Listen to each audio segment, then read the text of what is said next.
താസ കളക്ഷന്റെ പുതിയ കളക്ഷനുകൾ കാണാനാണ് നമ്മൾ എത്തിച്ചേർന്നിട്ടുള്ളത്. ചൈനീസ് ടോപ്പ് ഇതിന് വെറും 299 ആണ് റേറ്റ് വരുന്നത്. Girls pants 199 only. 299 രൂപയ്ക്ക് മെറ്റേണിറ്റി വെയർ, വെറും 150 രൂപയ്ക്ക് lady shorts. Super day T shirt 400 രൂപ മാത്രം. ജീൻസിനൊപ്പം വെയർ ചെയ്യാൻ പറ്റിയ അടിപൊളി ടീഷർട്ടുകൾ വെറും 250 രൂപയ്ക്ക്. Ladies 3/4 199 only. Half sleeve lady T shirt വെറും 199 രൂപയ്ക്ക്. Mens high luxury full sleeve collection വെറും 250 രൂപയ്ക്ക്. Thasa fashion multi branded surplus store, palace road, Chelakkara. Shoranur ത്രാങ്ങാലിയിൽ 100ഓളം പേർ മരണാനന്തര ശരീരദാനത്തിന് സന്നദ്ധരായി. വാമന സ്മാരക വായനശാലയുടെ നേതൃത്വത്തിൽ നടന്ന ഈ നീക്കം ജനശ്രദ്ധ നേടുന്നു. 10 മാസം മാത്രം പ്രായമായ കുഞ്ഞിന്റെ അവയവദാന വാർത്ത ലോക മനസാക്ഷിയെ തൊട്ടുനിൽക്കെ പാലക്കാട് ഷൊർണൂരിനടുത്ത് ത്രാങ്ങാലി ഗ്രാമത്തിൽ നിന്നും ഉയർന്നുവരുന്നത് മാതൃകാപരമായ മറ്റൊരു വാർത്തയാണ്. ത്രാങ്ങാലി വാമന സ്മാരക യുവജന കലാസമിതി വായനശാലയുടെ നേതൃത്വത്തിൽ 100ഓളം ഗ്രാമവാസികളാണ് മരണാനന്തര ശരീരദാനത്തിനും അവയവദാനത്തിനുമായി സന്നദ്ധരായി മുന്നോട്ട് വന്നിരിക്കുന്നത്. കൊയ്തൊഴിഞ്ഞ നെൽപ്പാടങ്ങൾക്ക് നടുവിൽ തല ഉയർത്തി നിൽക്കുന്ന ഈ അക്ഷരമുറ്റം വായനയെ മാത്രമല്ല മനുഷ്യ സ്നേഹത്തിന്റെ വലിയ പാഠങ്ങളെയും നെഞ്ചേറ്റുകയാണ്. ത്രാങ്ങാലി വാമന സ്മാരക യുവജന കലാസമിതി വായനശാലയുടെ നേതൃത്വത്തിൽ ഒരു മഹത്തായ പരിപാടിക്ക് തീരുമാനിച്ചിരിക്കുകയാണ്. നമ്മുടെ ശരീര അവയവദാന പ്രചാരണ പരിപാടിയാണ് ആലോചിച്ചിട്ടുള്ളത്. 2 ദിവസം മുമ്പ് നടന്ന വായനശാലയുടെ വാർഷികത്തിൽ വെച്ചിട്ട് അതിന് നാന്ദി കുറിച്ചു. 100ഓളം ആളുകളാണ് ഇപ്പോൾ ശരീരദാനത്തിനും അവയവദാനത്തിനും സന്നദ്ധമായിട്ടുള്ളത്.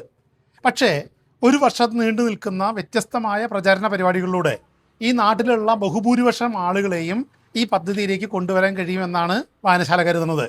അതിനുവേണ്ട വിപുലമായ പ്രവർത്തനങ്ങളാണ് ആസൂത്രണം ചെയ്യാൻ പോകുന്നത്. പഞ്ചായത്ത് പ്രസിഡന്റ് ഈ വാർഡിലെ മെമ്പറാണ്. അവർ ചെയർമാനായിട്ടുള്ള ഒരു സമിതി രൂപീകരിക്കുകയും വായനശാലകൾ 3 വായനശാലകളുള്ള ഗ്രാമമാണ് ത്രാങ്ങാലി.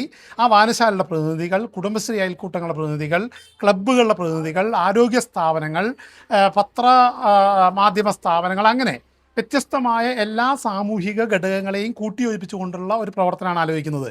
ഇതിൻ്റെ ഭാഗമായിട്ട് അവയവദാനം ശരീരദാനത്തിൻ്റെയും പ്രാധാന്യം ഉൾക്കൊള്ളിക്കുന്ന കലാജാഥ, പിന്നെ പോസ്റ്റർ പ്രചരണങ്ങൾ, ചെറു വീഡിയോ നിർമ്മാണം തുടങ്ങി വൈവിധ്യപൂർണ്ണമായ പ്രവർത്തനങ്ങൾക്ക് വായനശാല നേതൃത്വം കൊടുക്കാൻ തീരുമാനിച്ചിരിക്കുകയാണ്. ഇതിൻ്റെ പ്രധാനപ്പെട്ട ഉദ്ദേശം എന്ന് പറയുന്നത് ഇത്തരത്തിലുള്ള ഒരു പ്രവർത്തനം ആധുനിക കേരളത്തിന് അനിവാര്യമാണ്. അന്ധവിശ്വാസങ്ങളും അനാചാരങ്ങളും വല്ലാത്ത രൂപത്തിൽ മരണാനന്തരം പ്രചരിപ്പിക്കുന്ന ഒരു രീതിയുണ്ട്. അതുകൂടാതെ നമ്മുടെ ആരോഗ്യ രംഗത്തിനും മറ്റുമൊക്കെ ഇത്തരം പ്രവർത്തനങ്ങൾ വലിയ സഹായമാവും എന്നാണ് വായനശാലയും നമ്മുടെ സാമൂഹ്യ പ്രവർത്തകരും കരുതുന്നത്. അതിൻ്റെ അടിസ്ഥാനത്തിലാണ് ഇത്തരത്തിലൊരു പ്രവർത്തനത്തെ ആലോചിച്ചിട്ടുള്ളത്. അതിന് നിങ്ങളുടെ എല്ലാവരുടെയും വലിയ പിന്തുണ ഞങ്ങൾ അഭ്യർത്ഥിക്കും. വായനശാല വാർഷികാഘോഷ വേദിയിൽ വെച്ച് 12 പേർ സമ്മതപത്രം കൈമാറിക്കൊണ്ട് ഈ മഹത്തായ ലക്ഷ്യത്തിന് തുടക്കം കുറിച്ചു. വായനശാലയുടെ പ്രവർത്തനങ്ങളെ സജീവമായ റിട്ടയർഡ് അധ്യാപിക ദേവയാനി ടീച്ചറുടെ താല്പര്യമാണ് ഇത്തരമൊരു ക്യാമ്പയിനിലേക്ക് ഗ്രാമത്തെ നയിച്ചത്. ഞാൻ ഈ ആഗ്രഹം വായനശാല പ്രവർത്തകരോട് പങ്കുവയ്ക്കുകയും അവർ അത് ഏറ്റെടുക്കുകയും ചെയ്തു. അതിൻ്റെ ഭാഗമായി ഈ കൊല്ലത്തെ വാർഷികത്തോടനുബന്ധിച്ച് കുറേ പേർ അവയവദാനത്തിനും അതോടൊപ്പം തന്നെ ശരീരം മെഡിക്കൽ കോളേജിൽ കൊടുക്കുന്നതിനും സന്നദ്ധ പ്രകടിപ്പിച്ചുകൊണ്ട് എത്തിയിട്ടുണ്ട്. അതിനുള്ള ഏർപ്പാടുകൾ കുറേ കൂടി വിപുലമായ തോതിൽ വായനശാല ഏറ്റെടുത്ത് നടത്താൻ തീരുമാനിച്ചിട്ടുണ്ട്.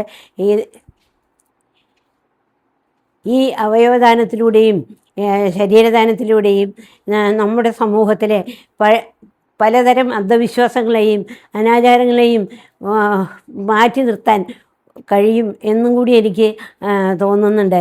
കാരണം മരണാനന്തരം ഒരുപാട് ചടങ്ങുകളൊക്കെ വീടുകളിൽ നടത്തുന്നത് കണ്ടിട്ടുണ്ട്. അത്തരം ചടങ്ങുകളിൽ നിന്നും നമ്മുടെ നാട്ടിലെ സാധാരണക്കാരെ സംരക്ഷിക്കുന്നതിനും ഈ സംരംഭം സഹായമാകുമെന്നാണ് എനിക്ക് തോന്നുന്നത്.